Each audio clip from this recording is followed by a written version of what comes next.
تو تبلیغی جماعت بدعات کے اندر بالکل نہیں ہے، میں بلکہ بدعات سے بہت دور ہے. ان سے تو ہزاروں آدمی کا، لاکھوں آدمی کی اصلاح ہوئی ہے. ایسی جماعت جس سے اصلاح ہوئی ہو لاکھوں آدمی کا، پوری دنیا میں پھیلے ہوئے ہو، اس کے بارے میں سعودی عرب میں باضابطہ حکم نامہ جاری کرنا اور حکم نامہ کے ساتھ ہر مجلس کو اس کے خلاف میں بیان کروانا، یہ بغیر ہمارے عقائد کو دیکھے ہوئے اور ہماری چیزوں کو دیکھے ہوئے ہے. ان لوگوں نے کچھ کا حوالہ دیا، مفتی عبدالعزیز بن باز کا اور عثیمین رحمۃ اللہ علیہ کا، یہ بزرگ لوگ ہیں، لیکن میرا خیال ہے کہ ان لوگوں نے ثمرۃ العقائد نہیں دیکھی. یہ لوگ جماعت میں کبھی گئے نہیں، جماعت تبلیغ میں بیان کیا ہوتا ہے اس کو غور سے انہوں نے نہیں سنا، بار بار جو سنا اس کے بعد انہوں نے فتویٰ دے دیا. جماعت تبلیغ میں تو اتنی احتیاط ہے کہ 6 نمبر سے زیادہ بات نہیں کرنے دیتے، سیاسیات پر بات نہیں کرنے دیتے، عقیدے پر بھی بات اس لیے نہیں کرنے دیتے، عقیدہ ہر ایک کا الگ الگ ہے، پتہ نہیں کس کا کیا عقیدہ، آپس میں اختلاف ہو جائے گا. یہاں تو ہر قسم کے لوگ آتے ہیں. جماعت تبلیغ میں شوافیہ بھی ہے، مالکی بھی ہے، حنبلی بھی ہے، دوسرے مسلک کے لوگ بھی آتے ہیں. اس لیے عقیدے پر ان پر بحث وہ زیادہ نہیں کرتے. وہ تو صرف یہ کہتے ہیں کہ آپ دیندار بن جائیں، آپ تہجد گزار بن جائیں، آپ اللہ کے رسول کو، رسول کی بات ماننے والے بن جائیں. اس کی وہ تبلیغ کرتے ہیں، اس کو وہ سمجھاتے ہیں. باقی عقیدے کے بارے میں یا مسئلے کے بارے میں وہ کہتے ہیں اپنے اپنے علماء سے پوچھو. اتنی احتیاط والی جماعت پر اس طرح کا الزام لگانا اور اس طرح کا بیان کروانا، میں سمجھتا ہوں کہ یہ اہل تبلیغ پر بہت بڑا ظلم. میں خود بھی 3 دن جاتا ہوں، میں بیان کرتا ہوں، میں جاتا ہوں ہر 3 دن میں، دیکھتا ہوں کہ وہ کیا کرتے ہیں.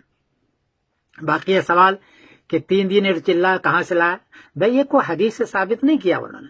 یہ تو اتنے دنوں میں لوگوں کی اصلاح ہو جاتی ہے، بس کچھ پلے پڑ جاتا ہے اس لیے رکھا ہے. جیسے چشمہ امتحان رکھا ہے، سال بھر میں بخاری شریف پڑھانا رکھا ہے، سال بھر میں قدوری پڑھانا رکھا ہے، ایسے یہ 3 دن اور چلا ہے. یہ باضابطہ کوئی سنت یا فرض یا واجب نہیں ہے، اس لیے یہ سوال بھی ان کا غلط ہے. باقی یہ رہا کہ تبلیغی جماعت دہشت گردی پھیلنے کا دروازہ ہے، یہ بہت بڑا الزام ہے، بہت بڑا الزام ہے.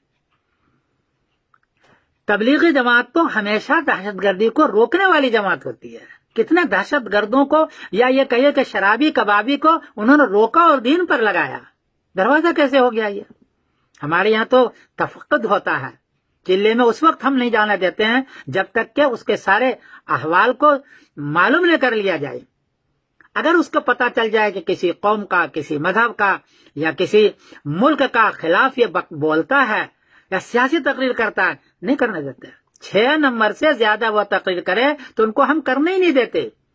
سیاسی بحث، عقیدے کی بحث، مسئلے کی بحث نہیں کرنے دیتے. یہ جماعت تو اتنی محتاط ہے کہ مسئلہ بھی بیان کرتا ہے اور حدیث بھی بیان کرتا ہے، کہتا بزرگوں سے سنا ہے تاکہ کوئی حدیث غلط نہ ہو جائے. بزرگوں سے یہ سنا ہے، بزرگ یہ فرماتے ہیں. اتنی احتیاط کرتا ہے یہ.